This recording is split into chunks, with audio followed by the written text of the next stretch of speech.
अस्सलाम वालेकुम, सफ़ी न्यूज़ में खुशामदीद। नाज़रीन, अल्हम्दुलिल्लाह सऊदी हुकूमत की तरफ से फ्लाइटें ओपन करने का ऐलान कर दिया गया। जी हाँ नाज़रीन, बहुत ही बड़ी खुशखबरी सऊदी हुकूमत की तरफ से ये है कि सऊदी हुकूमत ने फैसला किया है कि वो 25 मुल्कों के लिए फ़्लाइट्स ओपन करने वाले हैं। इस वीडियो को आखिर तक ज़रूर देख लीजिए ताकि आप जान सके कि ये 25 मुल्कें कौन कौन से हैं। दूसरी बात, ये सऊदी हुकूमत ने 7 शराइत भी आयद की है, वो भी आपके साथ शेयर करते हैं ताकि आप जान सके, ताकि कल को अगर आप सऊदी अरब आना चाहो तो आपको इन शर्तों के बारे में पता होना चाहिए। ऐसा ना हो कि आपको एयरपोर्ट से ही रिटर्न भेज दे। तो कहने का मतलब यह है कि वीडियो को आखिर तक जरूर देख लीजिए और खुशखबरी की वीडियो है, इस वीडियो को अपने और गैर मुल्की भाइयों के साथ भी जरूर शेयर करें। सबसे पहले हम आपके साथ 7 शराइत शेयर कर देते हैं कि सऊदी हुकूमत ने 7 कौन से शराइत आयद किया है। जो पैसेंजर रिटर्न आएंगे उन्होंने को उसका ख्याल रखना पड़ेगा।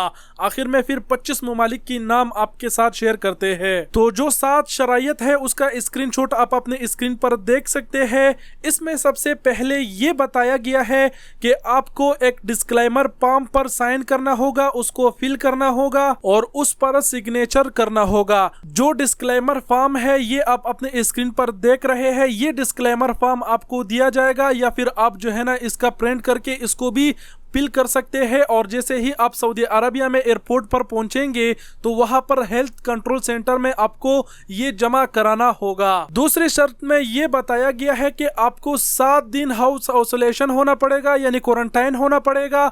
और आखिर के जो 3 दिन है उसमें आपको टेस्ट करना होगा पीसीआर का। अगर पीसीआर का टेस्ट आपका सही निकला, उसमें साबित हुआ कि आपको कोरोना नहीं है, तो आप वहां पर काम कर सकते हैं। लेकिन अगर पीसीआर टेस्ट में आपका कोरोना निकल आया कि आपको कोरोना है, तो या तो मजीद आपको क्वारंटाइन होना पड़ेगा या फिर आपको सऊदी हुकूमत रिटर्न डिपोर्ट भी कर सकते हैं। तीसरी शर्त में ये बताया गया है कि आपको 2 एप्लीकेशन डाउनलोड करने पड़ेंगे अपने मोबाइल में।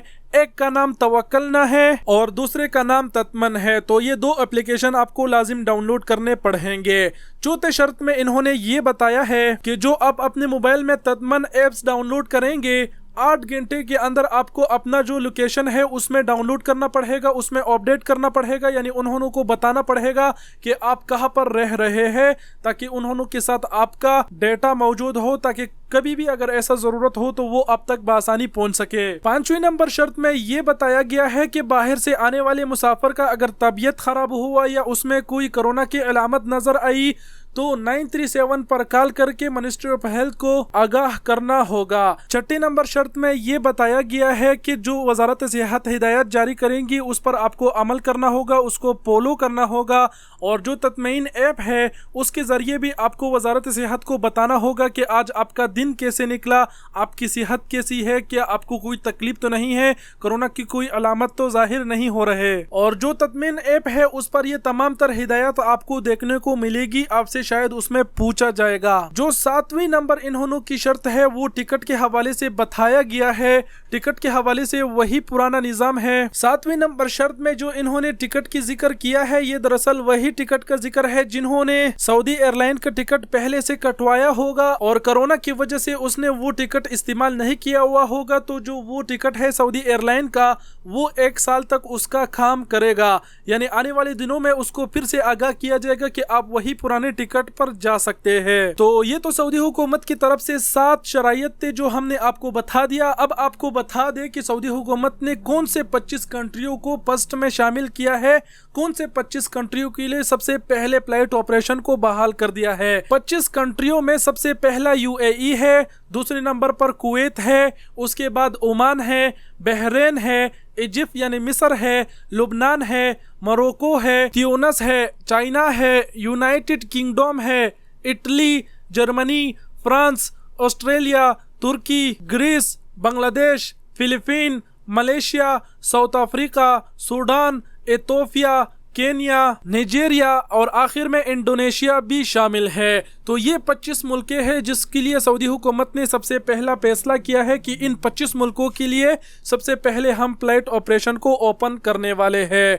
इसमें अब यहाँ पर आप ज़रूर बताएंगे कि पाकिस्तान, इंडिया और नेपाल का नाम नहीं है, लेकिन जो बांग्लादेश है उसका नाम शामिल है। तो आपको बताते चले कि सऊदी हुकूमत ने कोई रीज़न नहीं बताया कि इन मुल्कों में कोरोना ज़्यादा है इसीलिए ओपन नहीं किया, या फिर फिर कोई और भी ऐसा कोई रीज़न नहीं बताया। लेकिन इंशाल्लाह इन मुल्कों के लिए जो फ्लाइट ऑपरेशन है वो ओपन हो गया, हम इस पर भी खुश है। बहुत ही जल्द 1 हफ्ता 2 हफ्ता या 10-15 दिन में इंशाल्लाह ताला जो है ना पाकिस्तान, इंडिया और नेपाल के लिए भी ये लोग फ्लाइट ऑपरेशन खोल देंगे। यहाँ पर अभी आप टेंशन ना ले, अगर आप पाकिस्तान इंडिया के हैं ये टेंशन ना ले कि इन मुल्कों के लिए पहले खोल दिया गया और हमारे मुल्कों के लिए अभी तक खुला नहीं गया या हम रह जाएंगे वगैरह वगैरह। तो इंशाल्लाह ये शुरुआत है। बस सबसे बड़ी शुक्र हम लोगों को इस बात की अदा करना चाहिए कि सऊदी हुकूमत ने फ्लाइट ऑपरेशन खोलने का शुरुआत कर दिया।